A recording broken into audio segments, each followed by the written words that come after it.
છોટાઉદેપુર જિલ્લામાં બ્રિજના તૂટવાને કારણે અને ડાયવર્ઝન ધોવાઈ જવાને કારણે ખોરવાઈ ગયેલો વાહન વ્યવહાર પ્રજા માટે આફતરૂપ બન્યો છે, પરંતુ રેતી ખનન અટકતું નથી, જે નવાઈ ભરી વાત છે। છોટાઉદેપુર જિલ્લાના પાવીજેતપુર તરફ ભારજ નદીમાં ગેરકાયદેસર રેતી ખનનના દ્રશ્યો સામે આવી રહ્યા છે કે જેમાં બેફામ રીતે કોઈ પણ જાતના ડર વગર ટ્રેક્ટરમાં રેતી ભરાઈ રહી છે, જેના વિડીયો સોશિયલ મીડિયા પર પણ વાયરલ થયા હતા।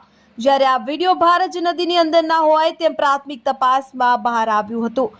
છોટાઉદેપુર જિલ્લામાં રેતી માફિયાઓ રેતી ઉલેચવાનું બંધ નથી કરતા, જ્યારે કોઈ પણ જાતના ડર વગર બેફામ રીતે ટ્રેક્ટરમાં રેતી ભરાઈ રહી છે। શું આ નજારો તંત્રના ધ્યાને નહીં આવતો હોય તેવા ઘણા પ્રશ્નો પ્રજામાં ઉઠી રહ્યા છે।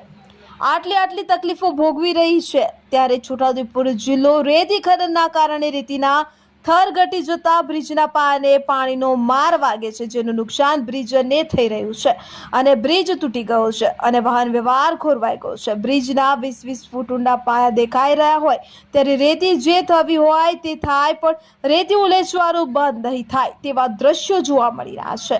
છોટાઉદેપુર જિલ્લાનો સફેદ રેતીનો કાળો કારોબાર બંધ નહીં થાય ત્યાં સુધી પ્રજાને તકલીફો ભોગવવી પડશે। નવો બ્રિજ બનશે ત્યારે બનશે, પણ હાલમાં તો પ્રજા પારાવાર મુશ્કેલીનો સામનો કરી રહી છે, પરંતુ આ રેતી માફિયાઓને કોઈનો ડર રહ્યો નથી, જે વાયરલ વિડીયોમાં નરી આંખે દેખાઈ રહ્યું છે।